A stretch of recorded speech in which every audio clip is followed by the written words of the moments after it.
Okay mga idol, nakatapos lamang ng Game 1 ng Dallas Mavericks at Boston Celtics. Game 1 ng NBA Finals, kung saan nanalo at nakuha ng Boston Celtics ang unang laro ng kanilang best of 7 series. May napansin lang ako dito mga idol.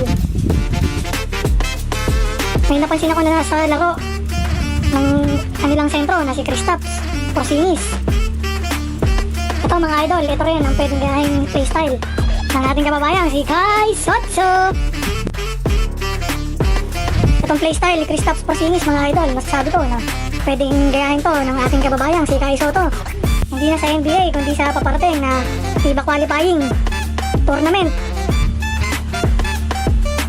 Hindi natin alam mga idol kung may pag-asa pa rin ang ating kababayang si Kai Sotto, kung siya ba ay makukuha pa rin sa NBA o tuluyan ng maglalaho ang isa sa kanyang pangarap na ito at babagsak na lamang sa lokal na liga ng PBA. Hindi ko naman minamaliit mga idol ang ating lokal na liga na PBA, pero alam nyo na yun mga idol kung ano nangyayari ngayon sa PBA. Hindi ko na kailangan paliwanag, lalo yung mga diehard fans dyan ng basketball mga idol. Ayun na nga mga idol, balik tayo sa playstyle na ginawa ni Kristaps Porzingis dito sa Game 1 ng kanilang laro kontra Dallas Mavericks. Game 1 ng NBA Finals. Kung mapapansin nyo mga idol, simpleng-simple lang ang ginawa ni Kristaps Porzingis. Hindi nga siya pumipersa sa ilalim mga idol. Ang kaibahan lang talaga ay ang consistency sa kanyang shooting sa perimeter at sa 3 points. Wala rin masyadong amazing na ginawa itong si Kristaps Porzingis mga idol. Sobrang basic basketball lang din ang kanyang ginawang mga moves. Yun nga lang, na-execute niya ng tama kahit sobrang basic na kanyang ginawa.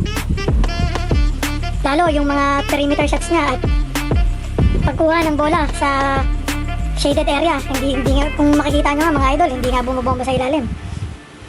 Ito siguro mga idol, kung magagaya to ni Kai Sotto, posibleng ma-attract dito ang mga scout, lalo na dito sa paparating na Olympic qualifying tournament at sa FIBA qualifying tournament.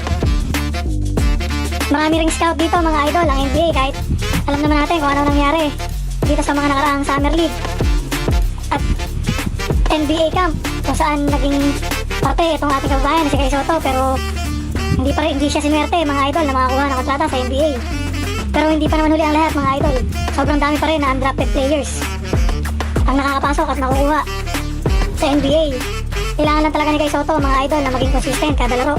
Gamitin niya ang kanyang advantage at pag-ipilit ang mga kung ano-anong playstyle at mga moves na kanyang ginagaya. Huwag siya masyado mag-feeling guardia mga idol.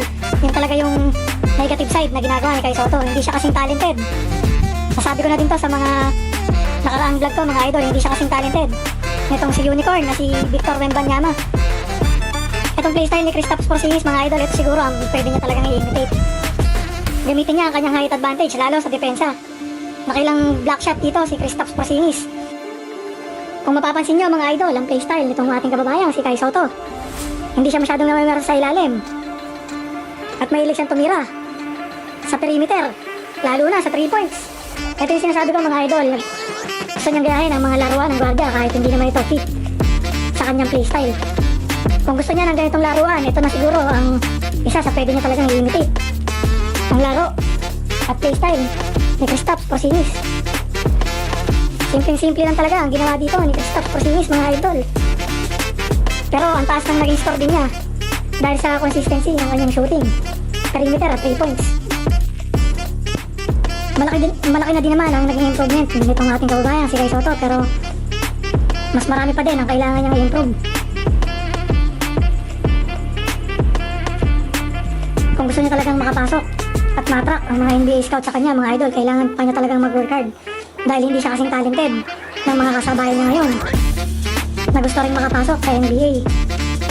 Yun talaga mga idol, siguro kailangan talagang ma-develop ang kanyang shooting kung yun talaga yung gusto niyang maging laro.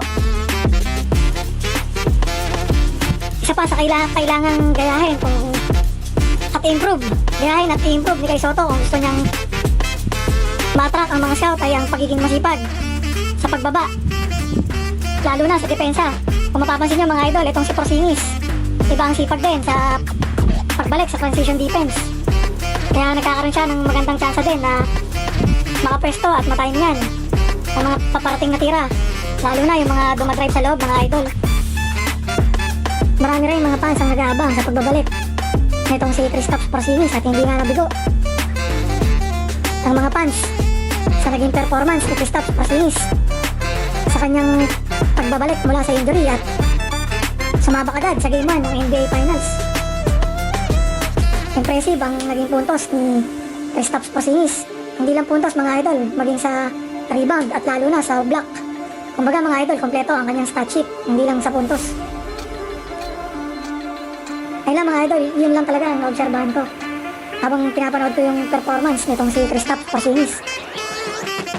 Napansin ko na talaga na ito ang nababagay na playstyle na pwedeng gayahin ni Kai Sotto.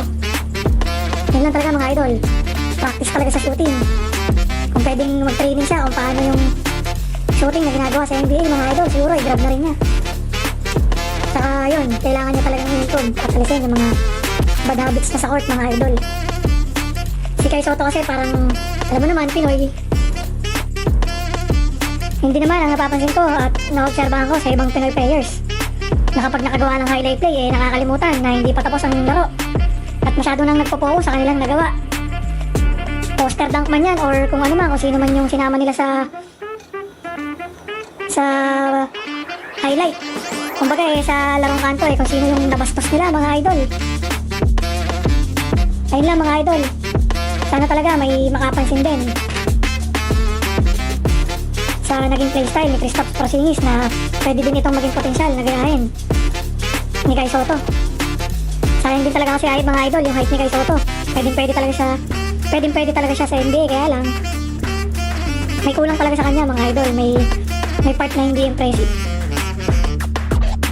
Sana din talaga mga idol nakaisip na magandang diskarte ang nag-handle ngayon kay Kai Sotto kung paano siya mas mag-improve at may impress ang mga NBA scouts. Malaki pa rin, naniniwala ako, malaki pa rin ang potensyal ng ating kababayang si Kai Sotto. Ayun lang mga idol, abangan lang natin kung sino ang magkakampyon ngayong taon at makakakuha ng Larry O'Brien Trophy. Kung ito ba ay ang Dallas Mavericks o ang Boston Celtics.